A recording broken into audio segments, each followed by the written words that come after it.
ಉತ್ತರ ಕನ್ನಡ ಲೋಕಸಭಾ ಕ್ಷೇತ್ರಕ್ಕೆ ನಡೆದ ಚುನಾವಣೆಯಲ್ಲಿ ಬಿಜೆಪಿ ಅಭ್ಯರ್ಥಿ ವಿಶ್ವೇಶ್ವರ ಹೆಗಡೆ ಕಾಗೇರಿ ಅವರು ಭರ್ಜರಿ ಗೆಲುವು ದಾಖಲಿಸಿದ್ದು, ಕ್ಷೇತ್ರದ 6 ವಿಧಾನಸಭಾ ಕ್ಷೇತ್ರದಲ್ಲಿ ಹಿಡಿತ ಸಾಧಿಸಿದ ಕಾಂಗ್ರೆಸ್ಸಿಗೆ ತೀವ್ರ ಮುಖಭಂಗ ಎದುರಿಸುವಂತಾಗಿದೆ.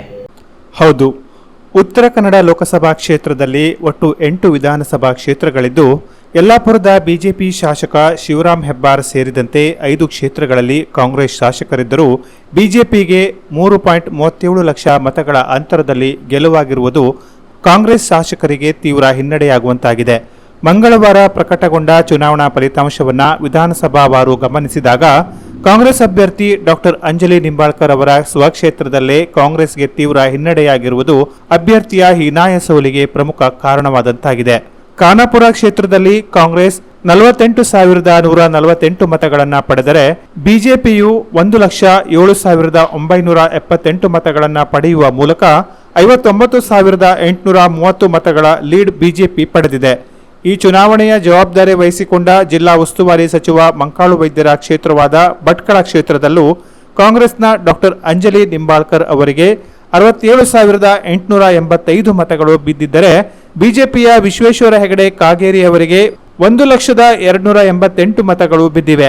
ಅಂದರೆ ಬರೋಬ್ಬರಿ 32,403 ಮತಗಳು ಬಿಜೆಪಿಗೆ ಲೀಡ್ ಆಗಿರುವುದು ಜಿಲ್ಲಾ ಉಸ್ತುವಾರಿ ಸಚಿವ ವೈದ್ಯರಿಗೂ ತೀವ್ರ ಹಿನ್ನಡೆಯಾಗುವಂತಾಗಿದ್ದು, ಕ್ಷೇತ್ರದಲ್ಲಿ ವೈದ್ಯರು ಕೂಡ ಕೆಲಸ ಮಾಡಿಲ್ಲವೋ ಎಂಬ ಪ್ರಶ್ನೆ ಮೂಡುವಂತಾಗಿದೆ.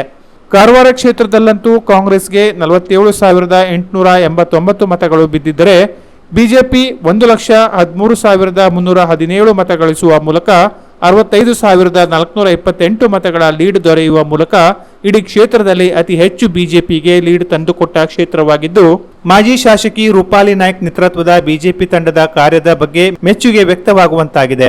ಇನ್ನು ಹಿರಿಯ ರಾಜಕಾರಣಿ ಮಾಜಿ ಸಚಿವ ಹಾಲಿ ಶಾಸಕ ಆರ್.ವಿ. ದೇಶಪಾಂಡೆ ಅವರ ಕ್ಷೇತ್ರವಾದ ಹಳಿಯಾಳದಲ್ಲೂ ಕಾಂಗ್ರೆಸ್ಗೆ ಹಿನ್ನಡೆಯಾಗಿದೆ. ಕಾಂಗ್ರೆಸ್ 64,066 ಮತ ಪಡೆದರೆ ಬಿಜೆಪಿ 82,453 ಮತ ಗಳಿಸುವ ಮೂಲಕ 18,387 ಲೀಡ್ ಬಿಜೆಪಿ ಪಡೆದಿದೆ. 3 ದಶಕಗಳ ಕಾಲ ಆಳಿದ ಆರ್ವಿಡಿ ಪ್ರಭಾವವು ಕ್ಷೇತ್ರದಲ್ಲಿ ಕುಸಿತ ಕಂಡ ಬಗ್ಗೆಯೂ ಚರ್ಚೆಯಾಗುವಂತಾಗಿದೆ.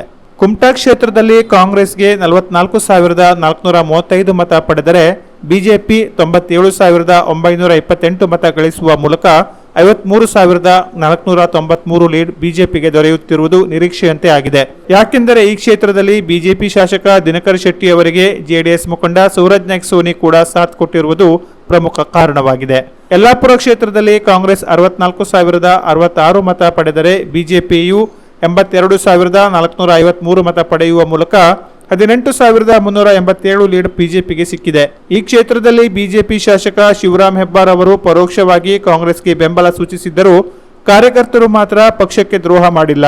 ಹಾಗಾಗಿ ಈ ಕ್ಷೇತ್ರದಲ್ಲೂ ಬಿಜೆಪಿ ಕಾರ್ಯಕರ್ತರ ಶ್ರಮವೇ ಪಕ್ಷಕ್ಕೆ ಲೀಡ್ ತಂದುಕೊಟ್ಟಿರುವುದು ಹೆಬ್ಬಾರ್ ತೀವ್ರ ಮುಖಭಂಗ ಎದುರಿಸುವಂತಾಗಿದೆ.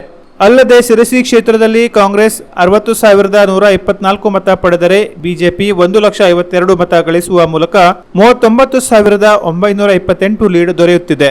ಶಿರಸಿಯಲ್ಲಿ ಕಾಂಗ್ರೆಸ್ ಶಾಸಕ ಭೀಮಣ್ಣ ನಾಯ್ಕರಿಗೂ ಹಿನ್ನಡೆಯಾಗಿದ್ದರೂ ಮುಂದಿನ ವಿಧಾನಸಭಾ ಚುನಾವಣೆಯಲ್ಲಿ ಇವರಿಗೆ ಪ್ರಬಲ ಪ್ರತಿಸ್ಪರ್ಧಿ ಇಲ್ಲದಂತೆ ಮಾಡಲು ಭೀಮಣ್ಣ ಕೂಡ ಕೊನೆ ಗಳಿಗೆಯಲ್ಲಿ ಸೈಲೆಂಟ್ ಆಗಿದ್ರು ಎಂದೇ ಹೇಳಲಾಗುತ್ತಿದೆ. ಇನ್ನು ಕಿತ್ತೂರು ಕ್ಷೇತ್ರದಲ್ಲಿ ಕಾಂಗ್ರೆಸ್ಗೆ 56,203 ಮತಗಳು ಬಿದ್ದರೆ ಬಿಜೆಪಿ 92,445 ಮತಗಳು ಪಡೆಯುವ ಮೂಲಕ 36,242 ಮತಗಳ ಅಂತರದಲ್ಲಿ ಬಿಜೆಪಿಗೆ ಲೀಡ್ ಬಂದಿದೆ.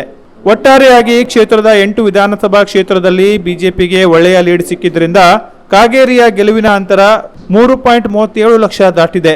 ಯಾವ ಗ್ಯಾರಂಟಿಗಳು ಕಾಂಗ್ರೆಸ್ಗೆ ಕೈ ಹಿಡಿದಿಲ್ಲ. ಯಾವ ಕಾಂಗ್ರೆಸ್ ಶಾಸಕರ ಪ್ರಭಾವವೂ ಕ್ಷೇತ್ರದಲ್ಲಿ ಇಲ್ಲ ಎಂಬುದು ಸ್ಪಷ್ಟವಾಗಿದ್ದು, ಮತದಾರರ ಮನದಾಳದ ಶಕ್ತಿಯ ಮುಂದೆ ಯಾರ ಪ್ರಭಾವವೂ ಕೆಲಸ ಮಾಡುವುದಿಲ್ಲ ಎಂಬುದು ಸ್ಪಷ್ಟವಾದಂತಾಗಿದೆ. ಈ ಚುನಾವಣೆಯ ಫಲಿತಾಂಶದ ಬಗ್ಗೆ ಕಾಂಗ್ರೆಸ್ ಶಾಸಕರು, ಬೆಂಬಲಿತ ಶಾಸಕರು ಕೂಡ ಇನ್ನೊಮ್ಮೆ ಆತ್ಮಾವಲೋಕನ ಮಾಡಿಕೊಳ್ಳುವಂತಾಗಿದ್ದು, ಮತ್ತೆ ಈ ಉತ್ತರ ಕನ್ನಡ ಲೋಕಸಭಾ ಕ್ಷೇತ್ರ ಬಿಜೆಪಿಯ ಭದ್ರಕೋಟೆಯಾಗಿಯೇ ಮುಂದುವರೆದಿದೆ. Canara plus news, Kumta.